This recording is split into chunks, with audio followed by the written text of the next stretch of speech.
I'm really excited about today's video because I get to dig in a little more deep into some of the actual strategies that helped me to reverse a chronic disabling illness. For some context, the illness that I had was dysautonomia, which I'm happy to share more about in the future what that is, but it's very much a hellish experience. Another name for it is beriberi.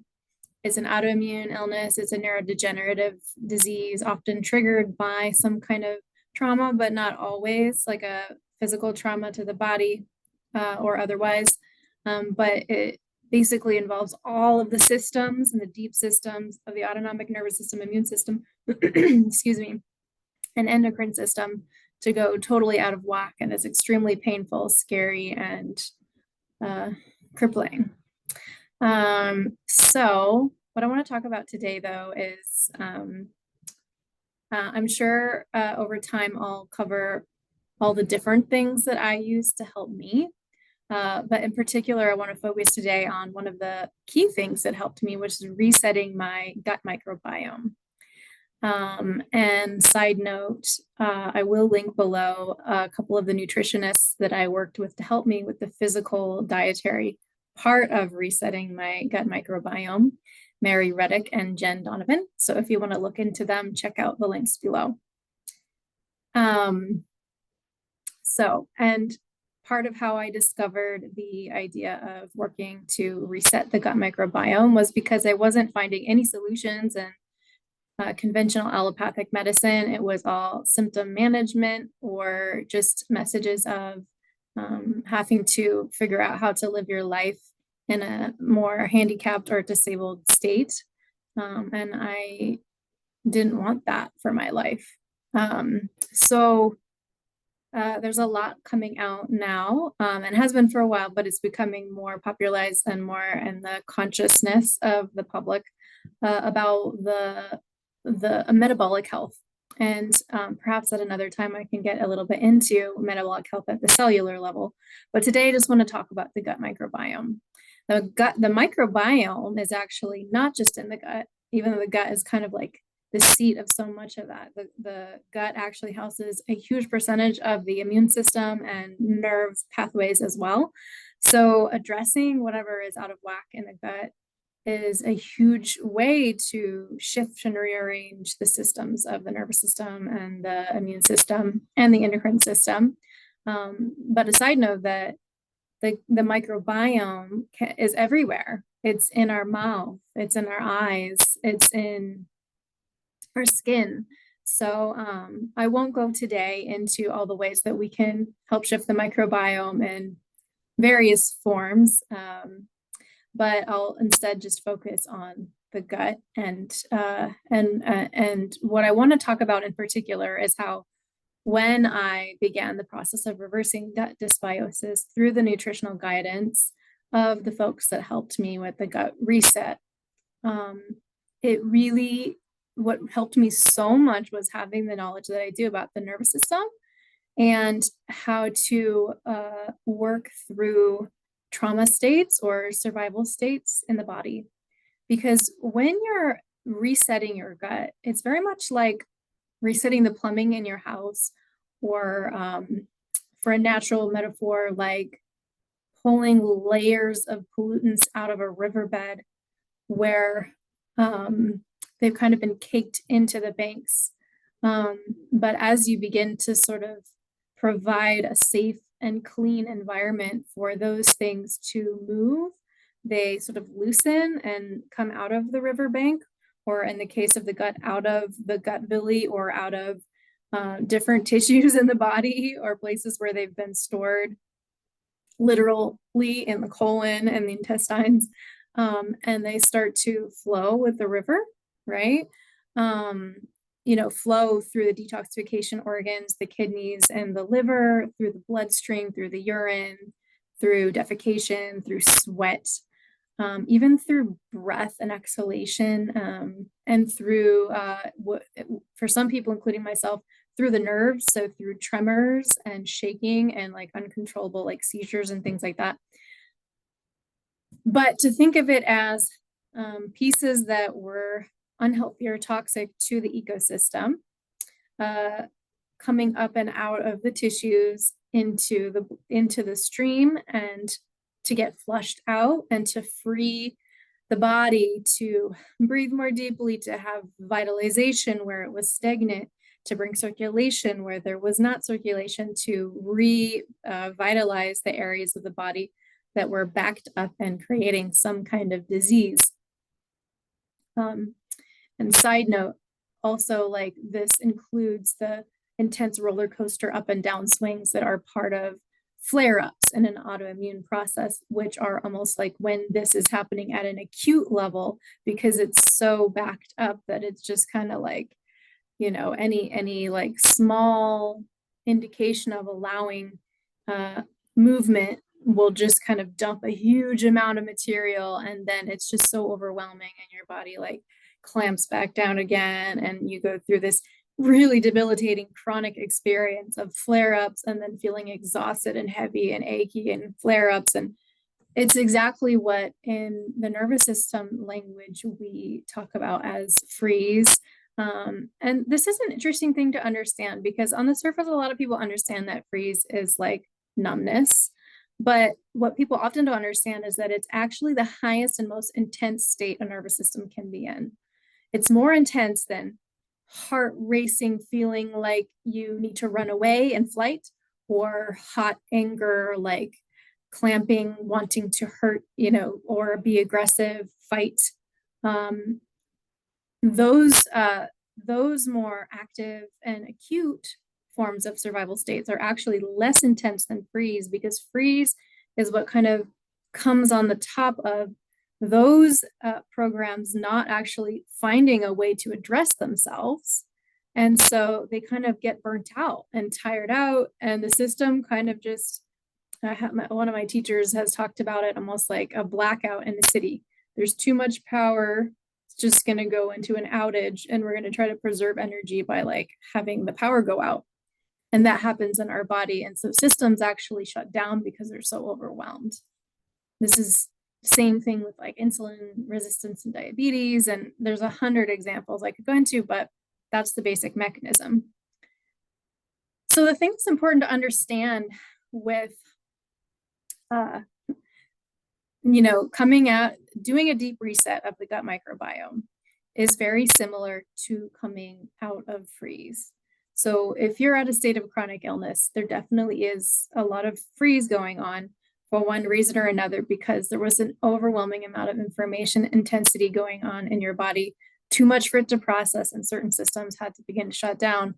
So when you begin to help ease that overwhelm by doing a gut reset, where you are simultaneously taking a break from things that are too stimulating and overwhelming, and also nourishing and giving a lot of support and abundant resource to the undernourished parts of yourself.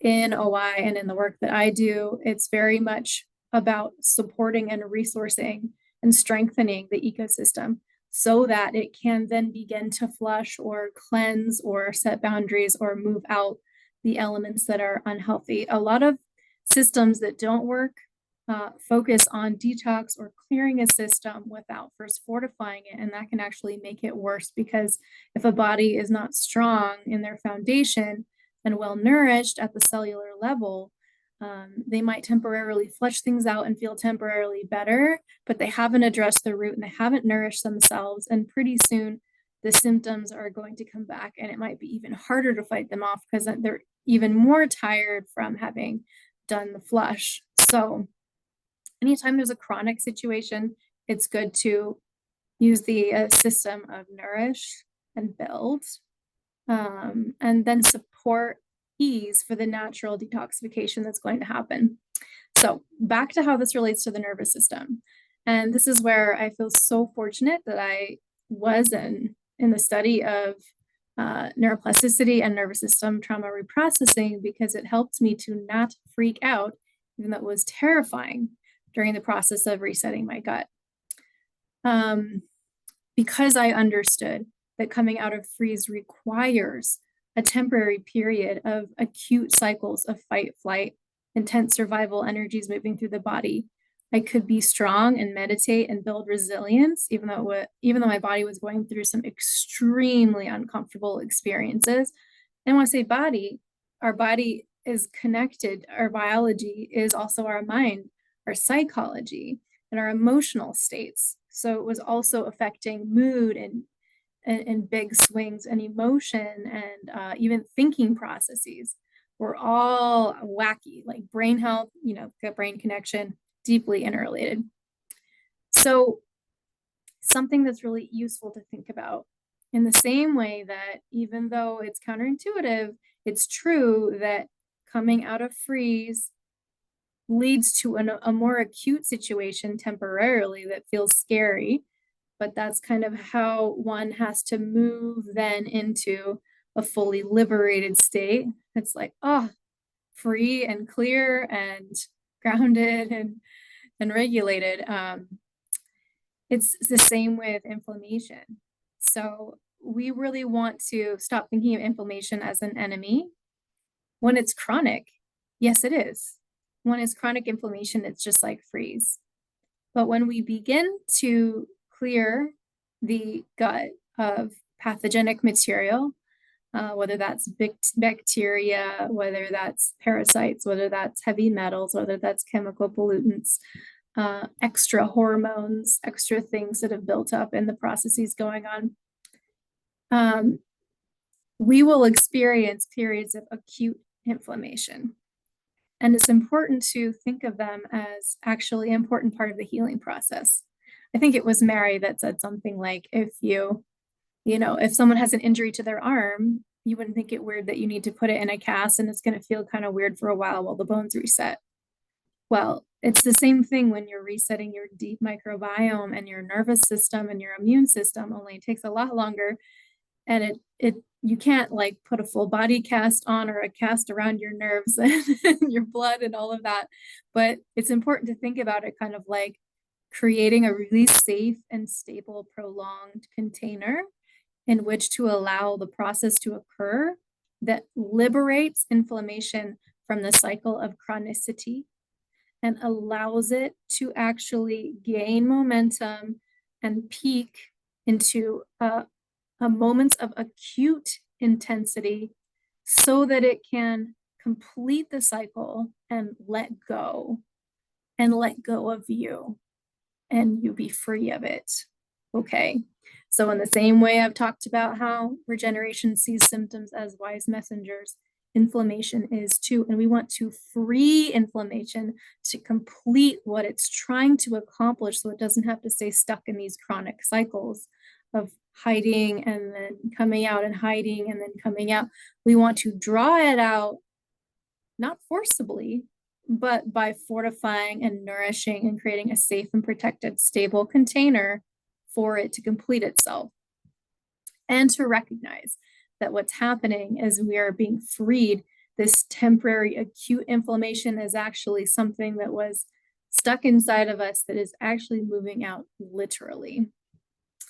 So it's really useful to have a coach or mentor if you are doing any kind of deep reset, whether it's a gut biome reset, any kind of detox protocol, even if it's not physical.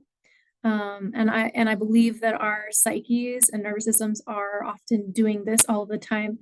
And it was part of my journey to speed that process up by actually initiating some very physical changes in what I was inputting, what I was not allowing into the body. And I don't know whether I would have done it had I not absolutely needed to because of the place I was at in life. And it was like the only way out. It was hard, but gosh darn am I glad I did it. And I was really grateful to have a lot of support. The reason it's really great to have support is because as these physical things are shifting and moving, they're bringing also emotional, mental, and I would say even spiritual, but definitely psychological and what we might call more subtle aspects are surfacing along with it. It can be intensely emotional. And yeah, big swings of energy. And it can be really important to have someone there sort of holding your hand and helping you to see the light at the end of the tunnel, when it's almost like that, I don't know, that metaphor of like the house of demons, and you see the doorway of light on the far side, and you have to keep your eye on that doorway no matter how loud the demons get that are screaming in your ears. That's exactly what it feels like when you are starving out large amounts of unhelpful bacteria or toxicants from the body. Side note, part of why it's so crazy is because what we eat is not actually our food. What we eat is what the bacteria in our microbiome defecate out. So, our thoughts and emotions are often impacted by the ecosystem that is of all these millions of living things that are part of our body. If we took those out, we wouldn't even recognize ourselves. A lot of our personality is based on that. So when something is being purged out, it will often send signals to try to stay alive, like feed me, or you don't really want this, or this is not working, or this is so depressing, or I'm so pissed about this and I'm not gonna, like whatever it might be. That's why it's like the house of demons. So my recommendation would definitely be to get support if you're going to undergo anything of the kind. Um, and if you want to reach out to me for that support, I'm happy to. I'm very passionate about supporting people through these kinds of processes. My website is enteringstream.com. I do want to leave you with just one little experiential nugget today. And that is a mentality that really helped me when I was in the acute stages of certain die-off happening during my microbiome reset, certain intense acute fight or flight survival reactions going on as the freeze was thawing out of my body. And that was the idea, like, this is letting go. This is leaving me.